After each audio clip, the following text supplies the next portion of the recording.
Way to win P S C ടിപ്സിലേക്ക് എല്ലാവർക്കും സ്വാഗതം. Kerala P S C optometrist grade 2 question paper ഡിസ്കഷനാണ് നമ്മൾ ചെയ്തുകൊണ്ടിരിക്കുന്നത്. അതിൻ്റെ മൂന്നാമത്തെ പാർട്ടാണിത്. മുമ്പത്തെ ക്ലാസ്സുകൾ കാണാത്തവരുണ്ടെങ്കിൽ അതുകൂടെ കാണുക. അപ്പോൾ നമുക്ക് ക്വസ്റ്റ്യൻസിലേക്ക് പോവാം. ആദ്യത്തെ 50 ക്വസ്റ്റ്യൻസ് നമ്മൾ ഡിസ്കസ് ചെയ്ത് കഴിഞ്ഞതാണ്. ഇനി 51st ക്വസ്റ്റ്യൻ ആണ് പറയാൻ പോകുന്നത്. Strongest cycloplegic is options: A tropicamide, B homatropine 2%, C cyclopentolate 2%, D atropine 1%. മുമ്പത്തെ ക്ലാസ്സുകൾ കണ്ടവരാണെങ്കിൽ എല്ലാവർക്കും അറിയാമായിരിക്കും. ഇതിൻ്റെ ആൻസർ ഓപ്ഷൻ ഡി അട്രോപ്പിൻ 1% ആണ്. ഇതിലെ ഏറ്റവും സ്ട്രോങ്ങസ്റ്റ് അട്രോപ്പിൻ, പിന്നെ സൈക്ലോപെൻഡോലേറ്റ്, പിന്നെ ഹോമോട്രോപ്പിൻ, പിന്നെ ട്രോപ്പിക്കമൈഡ്. ട്രോപ്പിക്കമൈഡാണ് ഇതിൽ ഏറ്റവും ലാസ്റ്റായിട്ട് വരുന്നത്. എന്നാൽ ഷോർട്ട് ആക്ടിങ് മിഡ്രിയാറ്റിക് ഏതാണെന്ന് ചോദിച്ചാൽ ആൻസർ വരെ ട്രോപ്പിക്കമൈഡാണ്. ഓർമ്മയില്ലാത്തവർ കഴിഞ്ഞ ക്ലാസ്സിൽ പറഞ്ഞ ടേബിൾ ഒന്നും കൂടെ നോക്കുക. വളരെ ഇമ്പോർട്ടൻ്റ് ആണ്. ഓരോ മിഡ്രിയാറ്റിക്സിനെ കുറിച്ചും അതുപോലെ സൈക്ലോപ്ലീജിക്സിനെ കുറിച്ചും വളരെ ഡീറ്റെയിൽഡ് ആയിട്ട് എല്ലാം അതിലുണ്ട്. അത് നന്നായിട്ട് ശ്രദ്ധിച്ച് മനസ്സിലാക്കുക. Next question: Jackson's cross cylinder option A is a combination of 2 cylinders of equal strength with opposite signs. B can be used to refine axis. C refinement of cylinder power. D all of the above. ഇതിൻ്റെ answer option D all of the above ആണ്. Jackson's cross സിലിണ്ടറുമായിട്ട് ബന്ധപ്പെട്ടിട്ട് ഈ പറഞ്ഞ 3 കാര്യങ്ങളും ശരിയാണ്. അതെന്താണ്? 2 സിലിണ്ടേഴ്സിൻ്റെ കോമ്പിനേഷനാണ്. ആ സിലിണ്ടേഴ്സ് എങ്ങനെ ആയിരിക്കണം? ഈക്വൽ സ്ട്രെങ്ത് ആയിരിക്കണം, ഓപ്പോസിറ്റ് സൈൻസ് ആയിരിക്കണം. എക്സാമ്പിൾ +0.50 ഒരു സൈഡിലാണെന്നുണ്ടെങ്കിൽ നെക്സ്റ്റ് സൈഡിൽ -0.50 ആയിരിക്കണം. ഈ ജാക്സൺസ് ക്രോസ് സിലിണ്ടറിനെ മറ്റൊരു രീതിയിലും കൂടെ പറയാം. അതെങ്ങനെയാണെന്ന് നോക്കാം. Jackson crossed cylinder is a combination of 2 cylinders of equal strength but of opposite signs placed with their axis at 90 degree to each other and mounted in a handle. ഈ ഒരു ടെക്നിക്കിനെ flip cross technique എന്നും പറയും. Flip cross technique. ഇനി മറ്റൊരു രീതിയിലും കൂടെ JCCയെ define ചെയ്യാം. ഇപ്പോൾ ഉള്ള ഓപ്ഷന് പകരം വേറെ രീതിയിലും ഓപ്ഷൻസ് വരാമല്ലോ. അപ്പോൾ അതും കൂടെ അറിയണം. A typical JCC lens is a sphero cylindrical lens having a spherical power component combined with a cylinder power component of twice the power of the sphere and of opposite sign. First പറഞ്ഞ ഡെഫിനിഷനും ഈ പറഞ്ഞതും same തന്നെയാണ്. നമ്മളിത് example പറയുമ്പോൾ മനസ്സിലാവും. അതായത് ഇവിടെ എന്താ പറഞ്ഞിരിക്കുന്നത്? നമ്മൾ +0.50 ആണ് നമ്മൾ സ്ഫെറിക്കൽ കമ്പോണൻ്റ് ആയിട്ട് ഉദ്ദേശിക്കുന്നതെന്ന് വിചാരിച്ചോ. അതിൻ്റെ കൂടെ -1 സിലിണ്ടറും കൂടെ കമ്പൈൻ ചെയ്യുമ്പോഴാണ് ഇതുപോലെ JCC നമുക്ക് ഉണ്ടാക്കാൻ പറ്റുക. അപ്പോൾ +0.50 സ്ഫിയറും -1 സിലിണ്ടറും ഏത് ആക്സിസിലായിക്കോട്ടെ. ഇപ്പോൾ എക്സാമ്പിളായിട്ട് 90 ഡിഗ്രി നമ്മൾ പറയാം. 90 ഡിഗ്രിയിലാണ് നമ്മൾ -1 സിലിണ്ടർ കൊടുക്കുന്നതെങ്കിൽ നെറ്റ് പവർ എന്തായിരിക്കും ഉണ്ടാവുക? അതായത് നമ്മൾ ഇവിടെ ഉദ്ദേശിക്കുന്നത് സ്ഫീറോ സിലിണ്ടർ കോമ്പിനേഷനെ നമ്മൾ ക്രോസ് സിലിണ്ടർ കോമ്പിനേഷനിലേക്ക് മാറ്റുക. നമ്മൾ ട്രാൻസ്പോസിഷൻ ഇല്ലേ, അതാണ് ഇവിടെ ചെയ്യുന്നത്.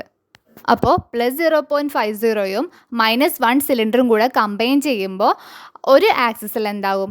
-0.50 ഉണ്ടാവും. അതിന് 90 ഡിഗ്രി ആയിട്ടുള്ള, അതിന് പെർപെൻഡിക്കുലർ ആയിട്ടുള്ള മറ്റേ ആക്സിസിൽ +0.50 സിലിണ്ടറും ഉണ്ടാവും. അതായത് ഇപ്പോൾ ഇവിടെ പറഞ്ഞ ഡെഫിനേഷൻ JCCയെ സ്ഫീറോ സിലിണ്ടർ കോമ്പിനേഷനിൽ പറയുമ്പോൾ ഉള്ള ഡെഫിനേഷനാണ്. എന്നാൽ നമ്മൾ ഫസ്റ്റ് പറഞ്ഞ നമ്മുടെ ക്വസ്റ്റ്യനിൽ ഓപ്ഷൻ എ ആയിട്ടുള്ള ഡെഫിനേഷൻ എന്ന് പറയുന്നത് അതിനെ ക്രോസ് സിലിണ്ടർ ഫോമിൽ തന്നെ പറയുമ്പോഴാണ്. രണ്ടും സെയിം ആണ് ഉദ്ദേശിക്കുന്നത്.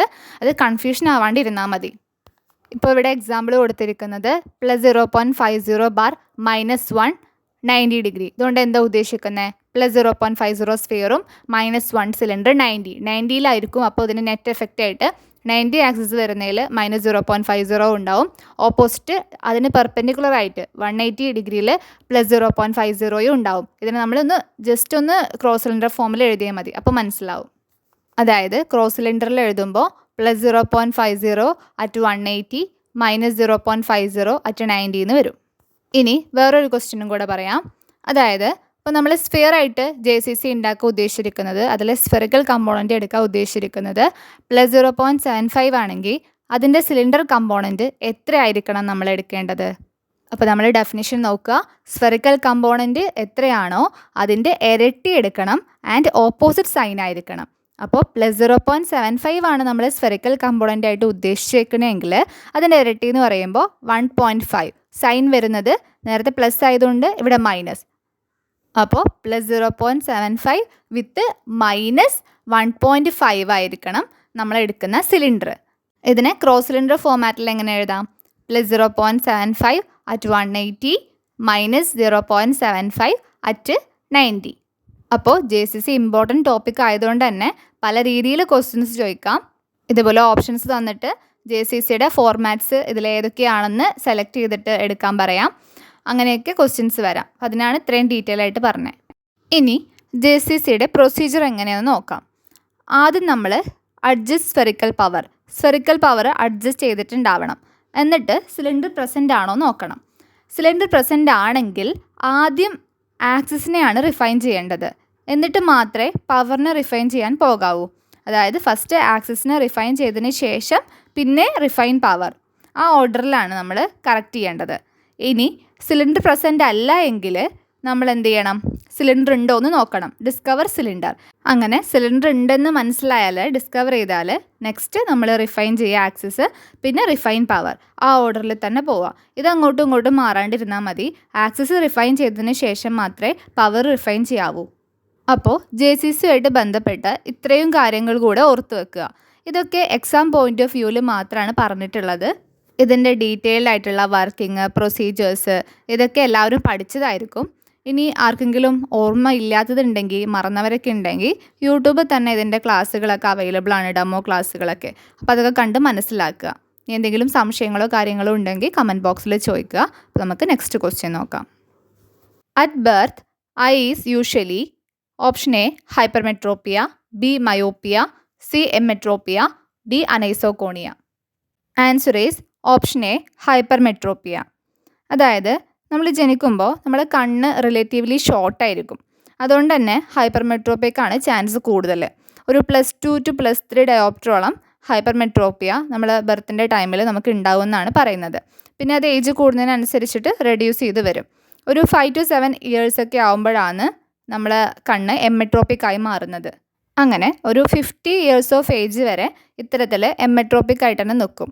പിന്നീട് വീണ്ടും ഗ്രാജുവലി ഹൈപ്പർമെട്രോപ്പിയ തന്നെ ഡെവലപ്പ് ചെയ്യാനുള്ള ചാൻസ് ഉണ്ട്. നോർമലുള്ള ഒരു ഐയുടെ കേസിലാണിത് പറയുന്നത്, അല്ലാത്തതിൽ ഡിഫറൻസ് ഉണ്ടാവും. അപ്പോൾ നോർമലായിട്ടുള്ള ഒരാളുടെ കേസിൽ ജനിക്കുമ്പോൾ ഹൈപ്പർമെട്രോപ്പിക് ആയിട്ടായിരിക്കും. ഒരു 5 to 7 ഇയേഴ്സ് മുതൽ ഒരു 50 ഇയേഴ്സ് വരെ എംമെട്രോപ്പിക് ആയിട്ട് നിൽക്കും. അത് കഴിഞ്ഞ് വീണ്ടും ഹൈപ്പർമെട്രോപ്പിക് ആയിട്ട് പോകാൻ ചാൻസ് ഉണ്ട്. Next question. An aphakia wearing aphakic glass will most commonly notice options A pincushion distortion, B spherical aberration, C barrel distortion, D chromatic aberration. Answer is option A pincushion distortion. ഇത് കുറേ പേർക്ക് confusion ഉണ്ടാക്കിയിട്ടുണ്ടാവും. അതായത് spherical aberration പോയി എഴുതിയവരും ഉണ്ടാവും. Spherical അബറേഷനും ഇതിൻ്റെ answer തന്നെയാണ്. പക്ഷേ PSC പിൻകുഷൻ ഡിസ്റ്റോർഷനാണ് ആൻസറായിട്ട് എടുത്തിട്ടുള്ളത്. പിൻകുഷൻ ഡിസ്റ്റോർഷനും സ്ഫെറിക്കൽ അബറേഷനും ടെക്സ്റ്റിൽ പറയുന്നുണ്ട്. പക്ഷേ PSCയുടെ ആൻസർ കീയിൽ പിൻകുഷൻ ഡിസ്റ്റോർഷനാണ്. അത് ഓർത്ത് വെക്കുക.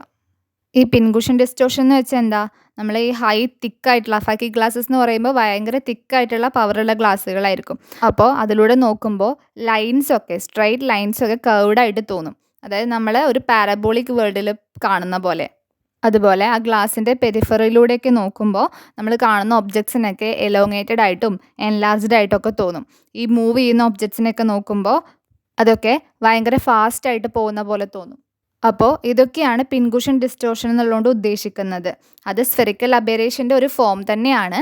പക്ഷേ രണ്ടും ആൻസറിൽ വരികയാണെന്നുണ്ടെങ്കിൽ പിൻകുഷൻ സെലക്ട് ചെയ്താൽ മതി.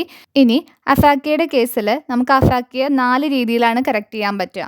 ഒന്ന് നമ്മൾ സ്പെക്ടക്കിൾ വെച്ചിട്ട്, ഒന്ന് കോണ്ടാക്ട് ലെൻസ്, പിന്നെ ആൻറ്റീരിയർ ചാമ്പറിൽ നമുക്ക് IOL ഇടാം, പിന്നെ പോസ്റ്റീരിയർ ചാമ്പറിൽ IOL ഇടാം, ഇൻട്രാക്കുലർ ലെൻസ്. ഇതിൽ ഏറ്റവും നമ്മൾ കൂടുതൽ യൂസ് ചെയ്യുന്നതും അതുപോലെ ഏറ്റവും അക്യുറേറ്റ് ആയിട്ടുള്ളതും പോസ്റ്റീരിയർ ചാമ്പറിൽ IOL ഇടുമ്പോഴാണ്. അതിന് കഴിയില്ലെങ്കിൽ, ഇപ്പോൾ പോസ്റ്റീരിയർ ചാമ്പറിൽ IOL ഇടാൻ പറ്റാത്ത സിറ്റുവേഷൻസ് വരികയാണെങ്കിൽ നമ്മൾ ആൻറ്റീരിയർ ചാമ്പറിൽ IOL ഇടും. അതും പറ്റിയില്ലെങ്കിൽ നമ്മൾ കോണ്ടാക്ട് ലെൻസിലേക്ക് പോകും. പിന്നെ ലാസ്റ്റ് ഓപ്ഷനായിട്ടാണ് നമ്മൾ സ്പെക്ടക്കിൾ പറയുന്നത്. സ്പെക്ടക്കിൾ വെക്കുമ്പോൾ ഉള്ള ഡിസഡ്വാൻറ്റേജ് എന്തൊക്കെയാണെന്നും കൂടെ പറയാം. അതിൽ വരുന്നതാണ് ഇമേജ് മാഗ്നിഫിക്കേഷൻ. അതായത് ഒരു 33% നമുക്ക് ഒബ്ജക്ട്സിനെ മാഗ്നിഫൈഡ് ചെയ്ത് കാണുമെന്നാണ് പറയുന്നത്. പിന്നെ സ്ഫെറിക്കൽ അബറേഷൻ, അതിൽ വരുന്ന പിൻകുഷൻ ഡിസ്റ്റോർഷൻ. പിന്നെ പ്രിസ്മാറ്റിക് അബറേഷൻ. പ്രിസ്മാറ്റിക് അബറേഷനിൽ വരുന്നതാണ് റോവിംഗ് റിംഗ് സ്കോട്ടോമ അല്ലെങ്കിൽ Jack in the box phenomenon എന്നും പറയും. പിന്നെ റെസ്ട്രിക്റ്റഡ് ഫീൽഡ് ഓഫ് വിഷൻ വളരെ കുറവായിരിക്കും. അതുപോലെ കളേർഡ് വിഷൻ ഉണ്ടാവും. അതുപോലെ കോസ്മെറ്റിക് ബ്ലെമിഷ്, നമ്മൾ തിക്ക് ഗ്ലാസ് ഒക്കെ വെക്കുമ്പോൾ അത് കാണാൻ ഒരു ഭംഗിയൊന്നും ഉണ്ടാവില്ല അത് വെച്ച് വരുമ്പോൾ. അതുപോലെ നമുക്ക് യൂസ് ചെയ്യാൻ ഭയങ്കര ബുദ്ധിമുട്ടായിരിക്കും. അതുപോലെ നിയർ വിഷൻ അത് പ്രോബ്ലം ഉണ്ടാക്കും. ഇതൊക്കെ ഫാഗി ഗ്ലാസ്സസ് വെക്കുമ്പോൾ ഉണ്ടാകുന്ന ബുദ്ധിമുട്ടാണ്. അപ്പോൾ ഓപ്ഷൻ സിയും ഓപ്ഷൻ ഡിയും ഒരിക്കലും ഇതിലൊന്നും പറയുന്നില്ല. അപ്പോൾ ഇവിടെ ഓപ്ഷൻസ് ഒന്ന് ചേഞ്ച് ചെയ്തിട്ട് ഇപ്പോൾ A pincushion distortion, B spherical aberration, C roving ring scotoma, D all of the above. അങ്ങനെ ഒരു ഓപ്ഷൻ ഉണ്ടെങ്കിൽ ചിലപ്പോൾ answer all of the above ആകുമായിരുന്നു. എന്നാൽ ഇവിടെ ഓപ്ഷൻ സിയും ഡിയും ഒരിക്കലും വരില്ല എന്ന് നമുക്കറിയാം. അപ്പോൾ ഇവിടെ ചാൻസ് പിൻകുഷൻ ഡിസ്റ്റോർഷനും സ്ഫെറിക്കൽ അബറേഷനും ആയിരുന്നു. അപ്പോൾ ഇങ്ങനൊരു ക്വസ്റ്റ്യൻ മോസ്റ്റ് കോമൺലി നോട്ടീസ് ചെയ്യുന്നത് ഏതാണെന്ന് ചോദിച്ചാൽ PSCയുടെ ആൻസർ കീ പിൻകുഷൻ ഡിസ്റ്റോർഷനാണ്. അത് ശ്രദ്ധിച്ചു വെക്കുക. Next question, A difference in the size of 2 retinal images which can be well tolerated is.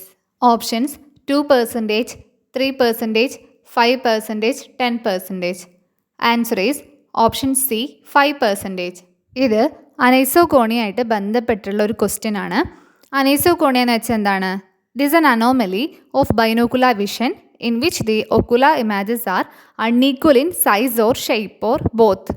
അതായത് നമ്മുടെ രണ്ട് കണ്ണിൻ്റെയും റെറ്റിനൽ ഇമാജസിൻ്റെ സൈസോ ഷേപ്പോ ഒക്കെ ഡിഫറൻ്റ് ആയിട്ട് വരിക.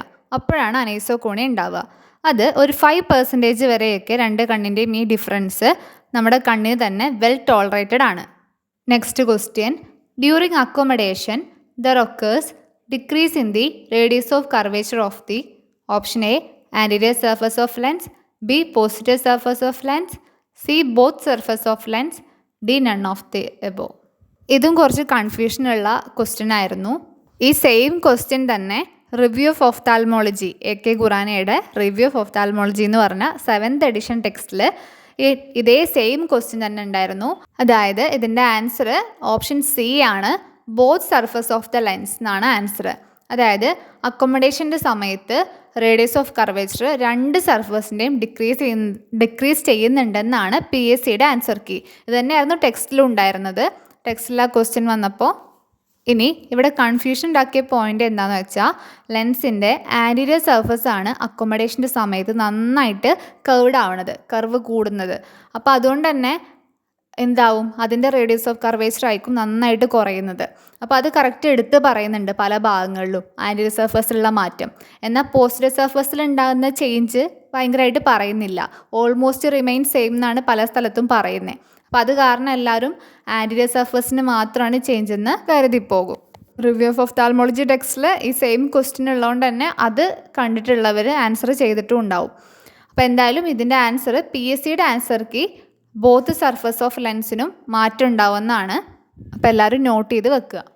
Next question, while performing duochrome test if the patient reports that he sees red letter more than green, it indicates that he is likely. Options A myopic, B hypermetropic, C presbyopic, D none of the above. ഇതിൻ്റെ answer option A myopic എന്നാണ്. ഈ ഡുഓക്രോം test എന്തിനു വേണ്ടി ചെയ്യുന്നതാണ്? നമ്മളുടെ subjective refraction ചെയ്ത് കഴിഞ്ഞത് ഒക്കെ കറക്റ്റാണോ, അതായത് നമ്മൾ സ്ഫെറിക്കൽ കറക്ഷനൊക്കെ കൊടുത്തു കഴിഞ്ഞല്ലോ, അതിനെ ഫൈനലൈസ് ചെയ്യാണ്. ഇപ്പോൾ നമ്മൾ കറക്ഷൻ കാര്യങ്ങളെല്ലാം ഓക്കെ ആണോ, ഇനി കുറച്ചും കൂടെ എന്തെങ്കിലും കൂട്ടാനുണ്ടോ കുറയ്ക്കാനുണ്ടോ എന്നൊക്കെ നമ്മൾ നോക്കാൻ വേണ്ടിയിട്ടാണ് ഈ ഡുഓക്രോം ടെസ്റ്റ് ചെയ്യുന്നത്. ഇനി ഇതിൻ്റെ principle is based on chromatic അബറേഷനെ ബേസ് ചെയ്തിട്ടുള്ളതാണ് ഇതിൻ്റെ പ്രിൻസിപ്പിൾ. അതും ചോദിക്കാറുണ്ട്. ഇനി ഇതിൻ്റെ ടെക്നിക്ക് എന്താണെന്ന് വെച്ചാൽ നമ്മുടെ ഒരു എമ്മെട്രോപ്പിക് ആയി എടുക്കുകയാണെങ്കിൽ നമ്മുടെ കണ്ണിൽ ലൈറ്റ് റേസിനെ ഫോക്കസ് ചെയ്യുന്നതുമായിട്ട് ബന്ധപ്പെട്ടിട്ടാണ്. അതായത് യെല്ലോ ലൈറ്റ് നമ്മുടെ റെറ്റിനയിൽ കറക്റ്റ് പോയിട്ട് ഫോക്കസ് ചെയ്യും. എന്നാൽ റെഡ് ലൈറ്റിന് വേവ് ലെങ്ത് കുറച്ചുകൂടെ കൂടുതലാണ് യെല്ലോ ലൈറ്റിനേക്കാൾ. അപ്പോൾ അതുകൊണ്ട് തന്നെ റെഡ് ലൈറ്റ് കുറച്ച് ബാക്കിലോട്ടാണ് ഫോക്കസ് ചെയ്യുക, ചെറുതായിട്ട് മൈന്യൂട്ടായിട്ടേ ഉണ്ടാവുള്ളൂ. അതുപോലെ ഗ്രീൻ ലൈറ്റ് ആണെങ്കിൽ അതിന് യെല്ലോ ലൈറ്റിനെ കമ്പയർ ചെയ്യുമ്പോൾ വേവ് ലെങ്ത് കുറച്ചുകൂടെ കുറവാണ്. അപ്പോൾ അത് കുറച്ച് ഇൻഫറൻ്റ് ആയിട്ടാണ് എന്ത് ചെയ്യുക, ഫോക്കസ് ചെയ്യുക. അപ്പോൾ നോർമലി ഒരു എമ്മെട്രോപ്പിക് ഐയിൽ യെല്ലോ ലൈറ്റ് കറക്റ്റ് റെറ്റിനയിൽ പോയിട്ട് ഫോക്കസ് ചെയ്യും. റെഡ് ലൈറ്റ് ഫോക്കസ് ചെയ്യുന്നത് ബിഹൈൻഡ് ദ റെറ്റിന ആയിരിക്കും. എന്നാൽ ഗ്രീൻ ലൈറ്റ് ഫോക്കസ് ചെയ്യുന്നത് in front of the retina ആയിരിക്കും. ചെറിയ തോതിലാണ് ഇതൊക്കെ, ചെറിയതായിട്ട് ഡിഫറൻസ് ഉണ്ടാവും. അങ്ങനെയാണ് നോർമലി ഒരു എമ്മെട്രോപ്പിക് ഐയിൽ ഉണ്ടാവുക. അപ്പോൾ കറക്റ്റ് ഈ റെഡും ഗ്രീനും കറക്റ്റായിട്ട് തന്നെ ഉള്ള ഡിഫറൻസ് ആയിരിക്കും ഉണ്ടാവുക റെറ്റിനയിൽ നിന്ന്. അപ്പോൾ ഇനി നമ്മൾ സ്ഫെറിക്കൽ കറക്ഷൻ കൊടുത്തു കഴിഞ്ഞ് നമ്മളോട് റെഡ് ലെറ്റേഴ്സും ഉണ്ടാവും, അതുപോലെ ഗ്രീൻ ലെറ്റേഴ്സും ഉണ്ടാവും. ഇത് വായിക്കാൻ പറയുമ്പോൾ ഇപ്പോൾ എക്സാമ്പിളായിട്ട് ഫ്രണ്ട് ടെസ്റ്റ്, ഇപ്പോൾ ഇവിടെ കാണിച്ച പോലെ ഫ്രണ്ട് ടെസ്റ്റിൽ FIN ഫിൻ എന്നുള്ളത് ഗ്രീൻ കളറിലും RED റെഡ് എന്നുള്ളത് റെഡ് കളറിലും ആയിരിക്കും കാണിക്കുന്നത്. അപ്പോൾ നമ്മളോട് ഒരു സബ്ജക്റ്റീവ് റിഫ്രാക്ഷൻ കഴിഞ്ഞ് സ്ഫെറിക്കൽ കറക്ഷനൊക്കെ കൊടുത്തു കഴിഞ്ഞ് നമ്മൾ ആ പേഷ്യൻറ്റിനോട് എന്ത് ചെയ്യും, ഇത് വായിക്കാൻ വേണ്ടി പറയും. അപ്പോൾ അവർക്ക് കറക്റ്റ് ആയിട്ടാണ്, അതായത് ആ റെഡും ഗ്രീനും ഒക്കെ കറക്റ്റായിട്ട് ഒരേ ഷാർപ്നെസ്സിലാണ് കാണുന്നത് എങ്കിൽ അവരുടെ വിഷൻ പെർഫെക്റ്റ് ആണ്, അവരിപ്പോൾ എമ്മെട്രോപ്പിക് ആയി, കുഴപ്പമൊന്നുമില്ല എന്നാണ് അർത്ഥം. ഇനി ഇവിടെ ക്വസ്റ്റ്യനിൽ പറഞ്ഞ പോലെ ഒരു പേഷ്യൻ്റ് പറയാണ് റെഡ് ലെറ്റർ ഗ്രീൻ ലെറ്ററിനേക്കാൾ ക്ലിയർ കൂടുതലാണ്. അങ്ങനെയാണെങ്കിൽ അതിനർത്ഥം ഗ്രീൻ ലെറ്റേഴ്സ് കറക്റ്റ് സ്ഥലത്ത് ഫോക്കസിങ് നടക്കുന്നില്ല എന്നാണ്. അപ്പോൾ അതുകൊണ്ടായിരിക്കും ഗ്രീൻ കാണാണ്ടാവുന്നത്. അപ്പോൾ അതെന്താണ്, സ്ലൈറ്റ്ലി മയോപ്പിക് ആയിരിക്കും. അങ്ങനെ സ്ലൈറ്റ്ലി മയോപ്പിക് ആണെങ്കിൽ നമ്മൾ ഇട്ടുകൊടുത്ത നമ്മളെ സ്ഫെറിക്കൽ കറക്ഷൻ കറക്റ്റ് ആയിട്ടില്ല. അപ്പോൾ മയോപ്പിക് ആയതുകൊണ്ട് തന്നെ നമ്മൾ മൈനസ് കറക്ഷൻ ഇനിയും കൂട്ടി കൊടുക്കേണ്ടി വരും, അതിനെ എമ്മെട്രോപ്പിക് ആക്കണം എന്നുണ്ടെങ്കിൽ. അങ്ങനെ നമുക്കത് മനസ്സിലാക്കാം. ഇനി ഇപ്പോൾ അവിടെ പറഞ്ഞതിന് പകരം ഗ്രീൻ ലെറ്ററാണ് കൂടുതലായിട്ട് ക്ലിയർ ആയിട്ട് കാണുന്നത് റെഡ് ലെറ്ററിനേക്കാൾ എന്ന് പറയുമ്പോൾ അതിനർത്ഥം റെഡ് ലൈന് കറക്റ്റായിട്ടല്ല റെഡ് നമ്മുടെ റെറ്റിനയിൽ പോയിട്ട് ഫോക്കസ് ചെയ്യുന്നത്. അപ്പോൾ അതുകൊണ്ടാണ് ഗ്രീൻ കൂടുതലായിട്ട് ഷാർപ്പായിട്ട് കാണുന്നത്. അപ്പോൾ അതിനർത്ഥം നമ്മളെ കണ്ണ് എന്താണ്, സ്ലൈറ്റ്ലി ഹൈപ്പർ മെട്രോപ്പിക് ആണെന്നാണ് ഗ്രീൻ ലൈറ്റാണ് ഷാർപ്പായിട്ട് കാണുന്നതെന്ന് പറയുമ്പോൾ മനസ്സിലാക്കേണ്ടത്. അപ്പം നമ്മൾ കൊടുക്കേണ്ട കറക്ഷൻ പ്ലസ് കറക്ഷൻ ആയിരിക്കണം, മനസ്സിലായോ? എന്നിട്ട് അങ്ങനെ നമ്മൾ അതിനെ എമ്മെട്രോപ്പിക് ആയിട്ട് മാറ്റുന്നു. ഇതാണ് നമ്മൾ ഡോക്രോം ടെസ്റ്റ് കൊണ്ട് ഉദ്ദേശിക്കുന്നത്. അപ്പോൾ ശ്രദ്ധിക്കേണ്ട കാര്യം, റെഡ് ലെറ്ററാണ് കൂടുതൽ ക്ലിയർ എങ്കിൽ കണ്ണ് സ്ലൈറ്റ്ലി മയോപ്പിക് ആയിരിക്കും. ഗ്രീൻ ലെറ്ററാണ് കൂടുതൽ ക്ലിയർ എങ്കിൽ കണ്ണ് സ്ലൈറ്റ്ലി ഹൈപ്പർ മെട്രോപ്പിക് ആയിരിക്കും. ഈ കാര്യം മറന്നു പോകരുത്, അത് കൃത്യമായിട്ട് മനസ്സിലാക്കി വെക്കുക. ഇപ്പോൾ പറഞ്ഞ കാര്യങ്ങളൊക്കെ ഓർത്ത് വെക്കുക. നെക്സ്റ്റ് ക്വസ്റ്റ്യൻ നോക്കാം. Preferably, presbyopia should be options A. Fully corrected, B. Undercorrected, C. Overcorrected, D. None of the above. ഇതിൻ്റെ ആൻസർ എന്താണ്? Option B, under corrected. Presbyopia എന്ന് വെച്ചാൽ എന്താണ്? Presbyopia is not an error of refraction but a condition of physiological insufficiency of accommodation due to reduced amplitude leading to a progressive fall in near vision. അതായത് presbyopia എന്ന് പറയുന്നത് ഒരു refractive error അല്ല. അത് എല്ലാവരിലും ഒരു 40 to 45 ഇയേഴ്സ് ഒക്കെ കഴിയുന്തോറും എല്ലാ മനുഷ്യന്മാരിലും നമ്മൾ അക്കോമഡേഷൻ്റെ ഇൻസഫിഷ്യൻസി കാരണം നമ്മൾ ക്രിസ്റ്റലൈൻ ലെൻസിൻ്റെ അക്കോമഡേഷന് ഇൻസഫിഷ്യൻസി കാരണം നമ്മുടെ അടുത്തേക്കുള്ള വിഷൻ നമുക്ക് കുറഞ്ഞു വരുന്ന ആ ഒരു കണ്ടീഷനാണ് പ്രസ്ബയോപ്പിയ.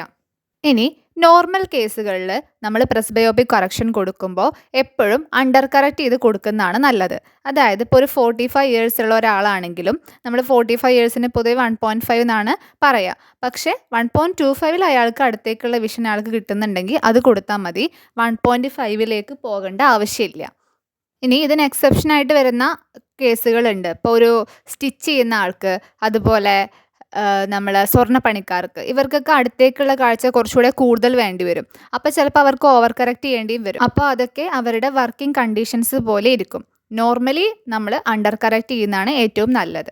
അപ്പോൾ next question, aniseikonia refers to options A. Difference in corneal diameter, B. Difference in the image size in retina, C. Difference in the refractive error, D. Difference in the image colour. നമ്മൾ മുമ്പ് പറഞ്ഞതാണ്, ഇതേ question നമ്മൾ ഈ question പേപ്പറിൽ തന്നെ discuss ചെയ്തതാണ്. ഇതിൻ്റെ വേറൊരു ടൈപ്പ്.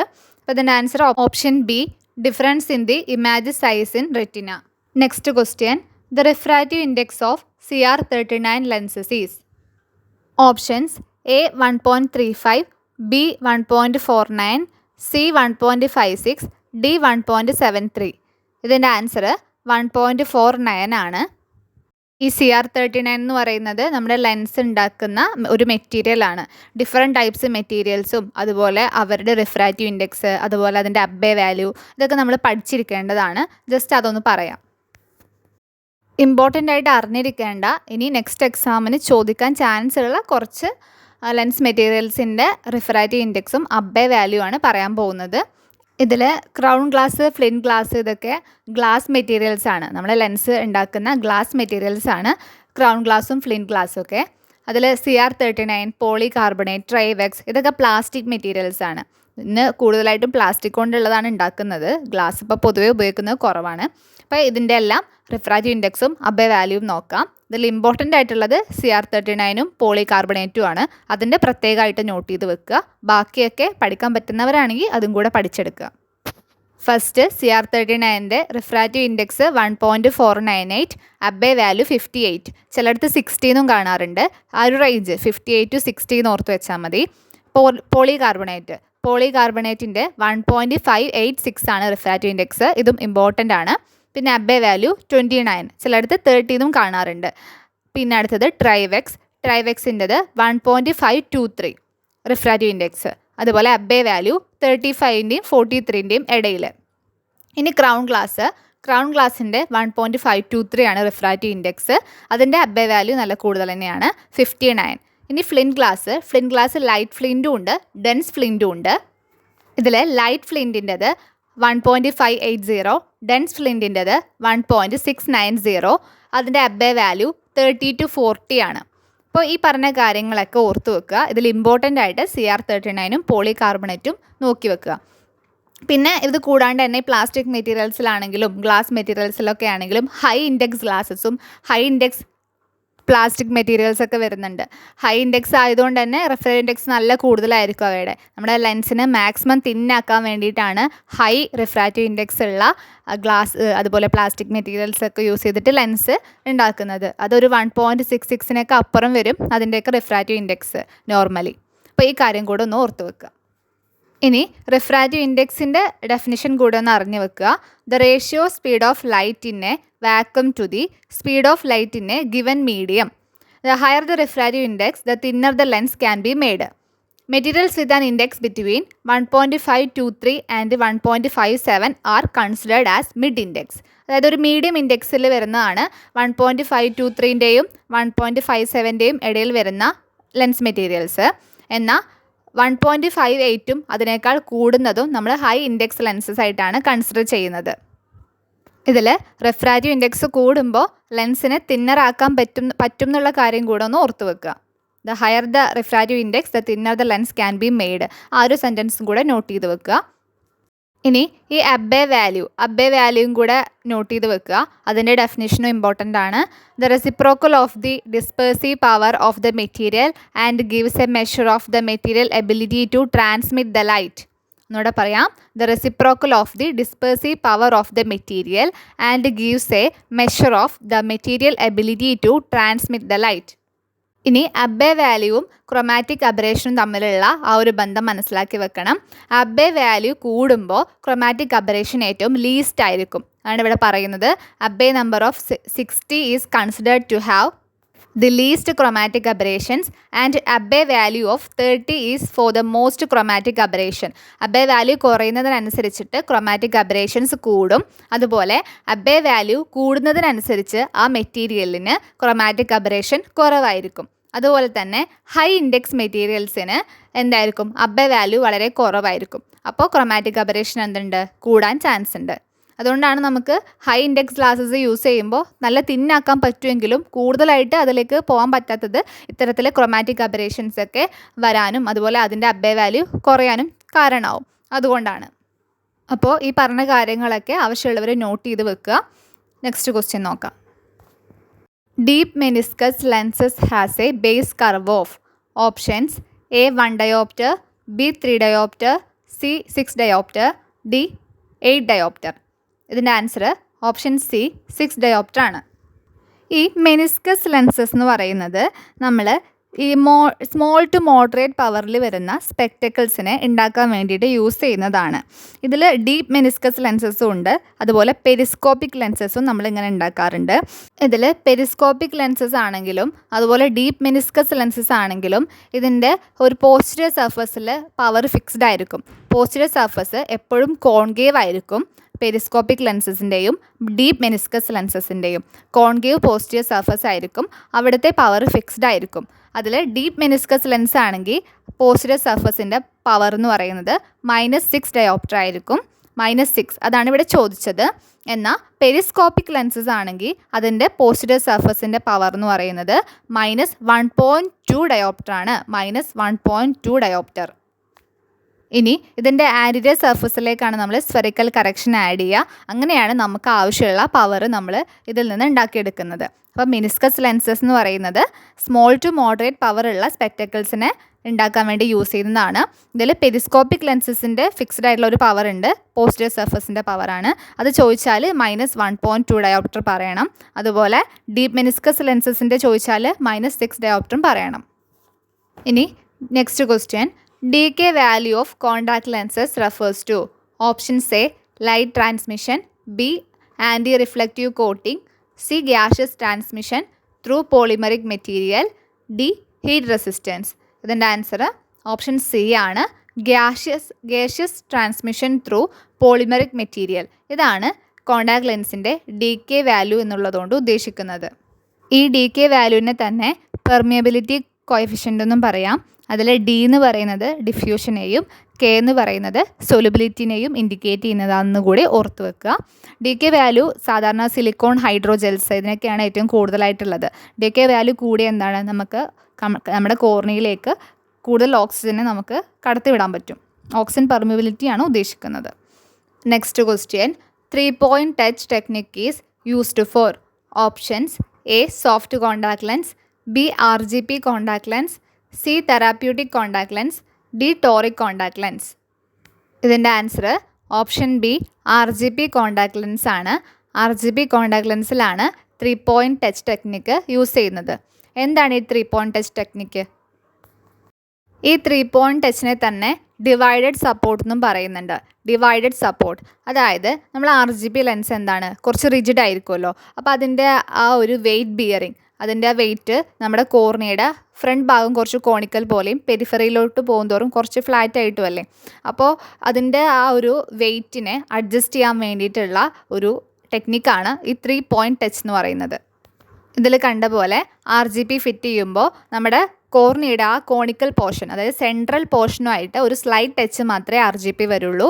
ബാക്കി പോർഷൻസ് ആ ഒരു പെരിഫറൽ ഭാഗത്ത് ആയിരിക്കും അതിൻ്റെ ബാക്കി 2 ടച്ചും വരുന്നത്. അതെന്തായിരിക്കും, അവിടെ ആയിരിക്കും കൂടുതൽ വെയിറ്റും വരുന്നത്. അപ്പോൾ ഇതാണ് 3-point ടച്ച്. ഈ 3-point ടച്ച് കൊണ്ടുള്ള യൂസസ് എന്തൊക്കെയാണ്, എന്തൊക്കെ കാര്യങ്ങളാണ് നമുക്ക് ഇതുവഴി അവോയ്ഡ് ചെയ്യാൻ പറ്റുക? Things to avoid peripheral fit too tight causing sealing of the tear exchange behind optic zone.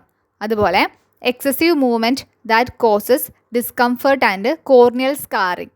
അപ്പോൾ ഇതൊക്കെ തടയാൻ വേണ്ടിയിട്ട് ഈ 3-point ടച്ച് ഹെൽപ്പ് ചെയ്യും. Next question, biometry is options A anterior chamber depth measurement, B intraocular lens power calculation, C refractive error calculation, D simple toric transposition. Answer എന്താണ്, എന്തിനു വേണ്ടിയിട്ടാണ് നമ്മൾ ബയോമെട്രി യൂസ് ചെയ്യുന്നത്? ഓപ്ഷൻ ബി ആണ്, ഇൻട്രാഓക്കുലർ lens power കാൽക്കുലേഷന് വേണ്ടിയിട്ടാണ് നമ്മൾ biometry use ചെയ്യുന്നത്. ഈ ബയോമെട്രി ഉപയോഗിച്ച് നമ്മൾ IOL പവർ കാൽക്കുലേറ്റ് ചെയ്യാൻ ഒരുപാട് ഫോർമുലകളുണ്ട്. SRK ഫോർമുല, ഹൊളാഡെ, അതുപോലെ ഹോഫർ ക്യൂ, ഇതൊക്കെ നമ്മൾ ഈ ഫോർമുലാസിലൊക്കെ നമുക്ക് ഇട്ട് കൊടുത്തിട്ട് IOL പവർ നമുക്ക് കാൽക്കുലേറ്റ് ചെയ്യാൻ പറ്റും. ഇതിൽ ഏറ്റവും ഇമ്പോർട്ടൻ്റ് ആയിട്ടുള്ള ഒരു ഫോർമുലയാണ് SRK ഫോർമുല. അതൊന്ന് പറയാം. P = A - 2.5L - 0.9K. ഇതാണ് SRK ഫോർമുല എന്ന് പറയുന്നത്. ഇതിൽ P എന്ന് പറയുന്നത് പവറാണ്, A എന്ന് പറയുന്നത് കോൺസ്റ്റൻ്റ് ആണ്, ലെൻസ് കോൺസ്റ്റൻ്റ് ആണ്. അത് നമ്മൾ ഏതാണോ നമ്മൾ ഇട്ട് കൊടുക്കാൻ പോകുന്ന ഇൻട്രാഓക്കുലർ ലെൻസ് അതിനനുസരിച്ചിട്ട് ആ ഒരു കോൺസ്റ്റൻ്റ് മാറും. അതിൻ്റെ ലെൻസ് മെറ്റീരിയൽസൊക്കെ ആയിട്ട് ബന്ധപ്പെട്ടുള്ളതാണ് ഈ കോൺസ്റ്റൻ്റ്. പിന്നെ നമ്മൾ L എന്ന് പറയുന്നത് നമ്മൾ ആക്സിൽ ലെങ്ത് ആണ്. അതുപോലെ K എന്ന് പറയുന്നത് കെരാറ്റോമെട്രി റീഡിങ്ങും ആണ്. അപ്പോൾ IOL പവർ കാൽക്കുലേഷനുമായിട്ട് ബന്ധപ്പെട്ട് കിടക്കുന്ന 2 കാര്യങ്ങളാണ് ആക്സൽ ലെങ്ത്തും, നമ്മുടെ കണ്ണിൻ്റെ ആക്സൽ ലെങ്ത്തും, അതുപോലെ കെരാറ്റോമെട്രി റീഡിങ്ങും. ഇതിൽ തന്നെ ആക്സൽ ലെങ്ത്തിൽ ചേഞ്ച് ഉണ്ടാകുമ്പോഴാണ് കൂടുതലായിട്ട് IOLനെ ബാധിക്കുക. കാരണം ആക്സൽ ലെങ്ത്തിൻ്റെ കൂടെ 2.5നെയാണ് മൾട്ടിപ്ലൈ ചെയ്യുന്നത്, എന്നാൽ കെരാറ്റോമെട്രി റീഡിങ്ങിൻ്റെ കൂടെ 0.9നെയാണ് മൾട്ടിപ്ലൈ ചെയ്യുന്നത്. അപ്പോൾ ഓർത്ത് വെക്കുക, SRK ഫോർമുല എന്ന് പറയുന്നത് P = A - 2.5L - 0.9K. ഇത് ഡിപ്പെൻഡ് ചെയ്യുന്നത് ആക്സൽ ലെങ്ത്തിനെയും അതുപോലെ കെരാറ്റോമെട്രി റീഡിങ്ങിനെയാണ്. പിന്നെ A കോൺസ്റ്റൻറ്റും. അതിൽ ആക്സൽ ലെങ്ത്തിനും കെരാറ്റോമെട്രി റീഡിങ്ങിനും ഒക്കെ ഡിഫറൻസ് വരുമ്പോൾ നമ്മുടെ IOL പവറിലും ആ ഒരു ഡിഫറൻസ് കാണിക്കും. അപ്പോൾ ഈ കാര്യങ്ങളൊക്കെ മനസ്സിലാക്കി വെക്കുക. അപ്പോൾ ബാക്കി ക്വസ്റ്റ്യൻസ് നമുക്ക് അടുത്ത ക്ലാസ്സിൽ ഡിസ്കസ് ചെയ്യാം. ഇത്രയും കാര്യങ്ങൾ എല്ലാവരും നന്നായിട്ട് മനസ്സിലാക്കി വെക്കുക. എന്തെങ്കിലും ഡൗട്ടോ കാര്യങ്ങളൊക്കെ ഉണ്ടെങ്കിൽ കമൻറ്റ് ബോക്സിൽ പറയാം. എല്ലാവരും സപ്പോർട്ട് ചെയ്യുക. Thank you.